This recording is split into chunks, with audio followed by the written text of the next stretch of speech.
নবীজি একদিন বসে সাহাবাদেরকে বলছেন, শোনো, এই উম্মতের মধ্যে 70,000 মানুষ আছে যারা বিনা হিসাবে জান্নাতে যাবে। বিনা হিসাবে, বিনা আযাবেও, মানে কোনো আযাবও নাই, কোনো হিসাবও নাই। সাহাবীরা এবার কথোপকথন করতে লাগলেন, চলে গেছেন, এটা বলে চলে গেছেন। সাহাবীরা বলছেন যে তারা কারা হতে পারে, পরামর্শ করছেন, হয়তোবা তারা মুজাহিদরা, হয়তোবা শহীদরা, হয়তোবা অমুক, হয়তোবা তমুক। নবীজি আসলেন, এসে বললেন, তোমরা কি নিয়ে কথা বলছো? সাহাবীরা বলছেন, আমরা ডিসকাস করছিলাম ওই 70,000 কারা হতে পারে। নবীজি বলছেন সাল্লাল্লাহু আলাইহি ওয়াসাল্লাম, শুনে রাখো, ওই 70,000 মানুষের বৈশিষ্ট্য মূলত 4টা। কয়টা? এক, তারা শুভ অশুভ এসব লক্ষণে বিশ্বাস করে না, মানে কোন শিরকের সাথে কোনো সম্পর্ক নেই।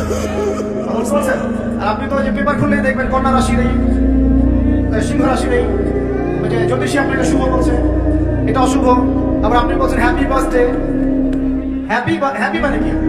শুভ। হ্যাপি বার্থডে মানে শুভ জন্মদিন। তো আপনার ওই দিনটা যে শুভ হয়ে যাবে, কে গ্যারান্টি দিয়েছে? গ্যারান্টি আছে? আবার এই যে কিছু উদ্বোধন করবেন, ফিতা কাটলেন, পাখি উড়িয়ে দিলেন, শুভ। বাসা থেকে বের হচ্ছেন, বিড়াল সামনে দিয়ে চলে গেল, একটু বসে যাই, অশুভ। আপনি অশুভে বিশ্বাস করছেন। ওই 70,000-এর প্রথম বৈশিষ্ট্য হচ্ছে তারা কোনো শুভ অশুভ বিশ্বাস করে। মনের মধ্যে এমন যদি ধারণা আসে, একটা দোয়া করে নেবেন। বলে দেবো দোয়াটা, আল্লাহুম্মা লা তায়রা ইল্লা তায়রুক ওয়া লা খায়রা ইল্লা খায়রুক ওয়া লা ইলাহা গায়রুক। হে আল্লাহ, তোমার দেয়া মন্দ ছাড়া কোনো মন্দ নাই, তোমার দেয়া কল্যাণ ছাড়া কোনো কল্যাণ নাই, ওয়া লা ইলাহা গায়রুক, আপনি ছাড়া কোনো ইলাই নাই। ব্যাস, আপনি তো থাকবেন। 1 নাম্বার। 2, তারা আগুন দিয়ে, শেক দিয়ে দিয়ে গায়ে চিকিৎসা করে না।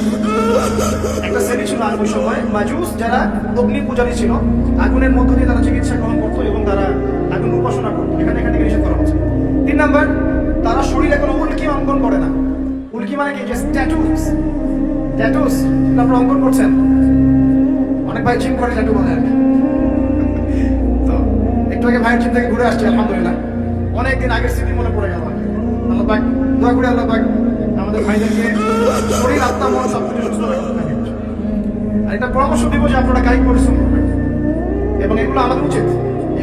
ফিজিক্যাল এক্সারসাইজ করা উচিত, একটু ফিজিক্যাল গেমস খেলে কোনো সমস্যা নাই। কিন্তু হয়তো সময় নষ্ট করে খেলা দেখলে সমস্যা। যেখানে আপনার ফিজিক্যাল উপকারিতা আছে আপনি খেতে পারেন, তবে ফরজ তরক হওয়া যাবে না, এবং নামাজ মিস হওয়া যাবে না। আল্লাহ পাক তৌফিক এনায়েত করবেন। আচ্ছা, 4 নাম্বার হচ্ছে তারা পাখি উড়িয়ে ভাগ্য গণনা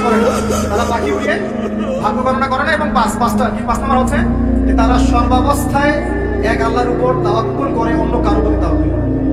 এই শ্রেণীর মানুষ যারা, তারা 70,000 মানুষ বিনা হিসেবে জান্নাতে যাবে। একজন সাহাবী দাঁড়িয়ে বললেন, ইয়া রাসূলুল্লাহ, আমার জন্য দোয়া করেন, আমি যেন তাদের অন্তর্ভুক্ত হয়ে যাই। নবীজি বলেন, হ্যাঁ, তুমি তাদের অন্তর্ভুক্ত যাও। এবার আরেকজন